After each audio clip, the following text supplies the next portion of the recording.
Let's talk about trademark registration. And of course, registration is not necessary for trademark protection, but there are a number of reasons why it is an excellent idea, some of which we've talked about already in this course. Constructive evidence of mark ownership, the presumption of mark ownership, and more importantly, the exclusive right or the presumption of the exclusive right to use it nationwide, or at the very least, priority over subsequent remote users, a presumption of validity. A certain amount of presumptions that come with trademark registration become conclusive once the mark becomes incontestable. We'll talk about incontestability down the line.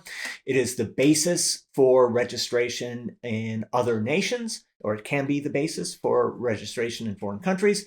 The ability to file the U.S. registration with the U.S. Customs Service, and that allows them to prevent the importation of infringing foreign goods and to interdict those goods when at the border.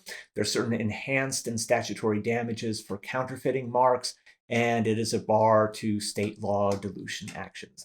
That's the least for last. And but anyway, so registration is a relatively big deal, or at least it forms a decent amount of trademark practice. And this allows us to talk about the distinction between the TM, the SM, and the R.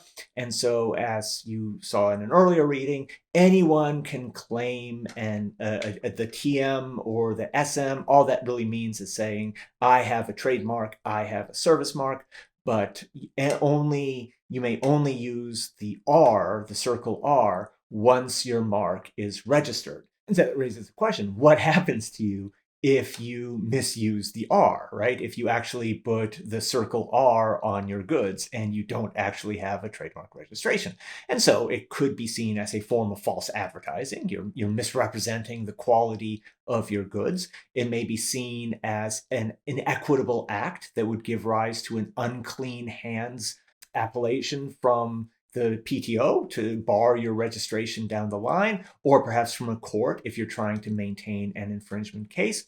That said, Professor McCarthy notes that the Trademark Office has been relatively lenient in accepting explanations from parties when they misuse the R. And likewise, the courts, according to Professor McCarthy, have been reluctant to divest parties of trademark rights when they have misused it. Nonetheless, it's not a good idea. So you have a trademark, you want to register it, you have to file the application. What's the elements of the applications? A list of goods and services for which the mark will be used, a drawing of the mark if so applicable, and your filing basis, that you're engaged in an actual use in commerce, or you have a bona fide intent to use, or you have a claim of priority based on an earlier foreign application, or you have a registration in your nation of origin, or you're making a filing under the Madrid Protocol. And then in addition to your basis, you have some kind of example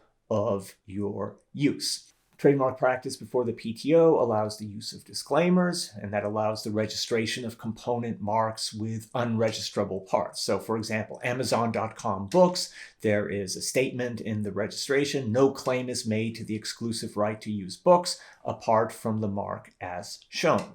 Once you get the registration, it's conceivable that your registration may be canceled if someone brings a cancellation proceeding against you, someone who didn't intervene when you previously were engaged in the application for your ultimate registration. With respect to cancellations, there are certain challenges, for example, those based on genericness, functionality. Those are always available, but others have to be brought within the 5-year period, or they are forever waived. And once you have a registration, there is a maintenance requirement, a periodic requirement that you file a statement that your mark is still in use.